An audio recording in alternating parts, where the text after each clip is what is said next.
안녕하십니까. 칸중국 코리아 이태윤입니다. 장시성에 사는 리쉐라는 소녀가 경찰 보좌관에게 성폭행 당했다고 신고했다는 이유로 정신병원에 수감됐다고 합니다. 그녀는 생방송으로 장시성 정신병원이 정상인을 괴롭히는 끔찍한 내막을 폭로하며 중공사법과 의료 두 시스템의 불법을 혼자 힘으로 도전하겠다고 다짐하여 중국 네티즌들의 지지와 우려를 불러일으켰습니다. 5월 23일 재판 이후 그녀는 완전히 실종됐습니다. 사건 내막은 리쉐는 2022년 경찰을 강제추행과 강간 혐의로 경찰에 고소장을 제출한 후 2달 동안 정신병원에 수감됐습니다. 풀려난 후 그녀는 중국 SNS 콰이쇼에서 목소리를 내기 시작했습니다. 그녀는 장시성 정신병원에 많은 정상인들이 갇혀 있지만 가족들은 그들을 데리고 나가지 못하고 있다고 폭로했습니다. 정신병원의 간호사는 매우 공포스러워 침대에 사람을 묶어 화장실에 가지 못하게 하고 똥과 오줌을 바지에 싸게 했습니다. 리쉐는 처음에는 왜 정신병원에 보내졌는지 이해가 되지 않았다. 그러나 그곳에 온갖 엽기적인 사건으로 들어온 사람들을 보고 나니 내가 가장 억울한 게 아니었다.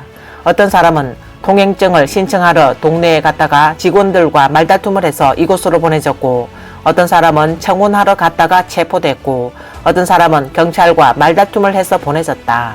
리쉐는 자신이 경찰을 고소했다는 이유로 경찰로부터 여러 차례 협박을 받았다고 폭로했습니다. 장시성 난창딩 도로 파출소 소장은 심지어 그의 가족을 협박해 당신 딸이 정신병원에서 나온 뒤 또 고소한다면 다음에는 장시성 정신병원이 아니라 미친 사람을 가두는 더 험한 정신병원에 보낼 것이라며 그땐 죽는 날까지 가둘 수 있다고 협박했습니다. 경찰의 각종 감시 협박에도 주눅들지 않고 정신병원을 이용한 민간인 박해의 잔악한 수법을 인터넷에 지속적으로 폭로하며 미얀마 보이스피싱 사기단보다 더 잔인하다라고 말했습니다.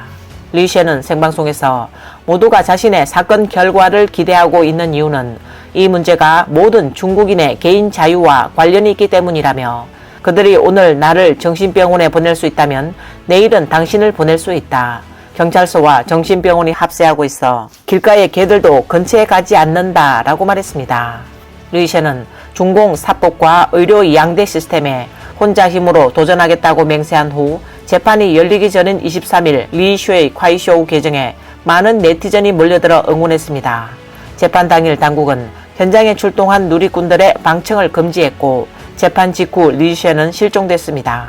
5월 27일 에포크타임스 기자는 리쉐의 소환장에 관한 소송 정보를 바탕으로 난창시 칭산호구 인민법원에 전화를 걸었지만 연결되지 않았습니다.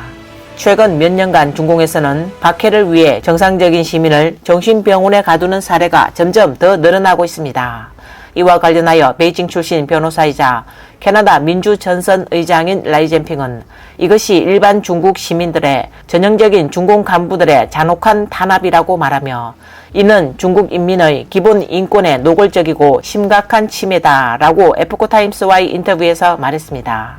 잔인한 중공 관리들은 독재 정권의 비호 아래 그들은 무법천지이고 사람을 죽이고 물건을 훔치고 강간하고 양심을 잃은 그 어떤 일을 하든 만약 피해자가 감히 그들을 신고하고 맞서 싸우면 타격을 입히고 신고한 사람은 보복의 대상이 됩니다.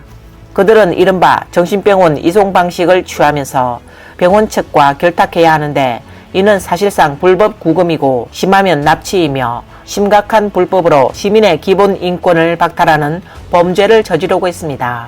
리쉐가 재판 후 실종된 것은 이 사건의 배후에 힘있는 누군가가 맡고 있는 것입니다. 어쩌면 그녀를 감금하거나 구금, 심지어 암살했을 수도 있습니다.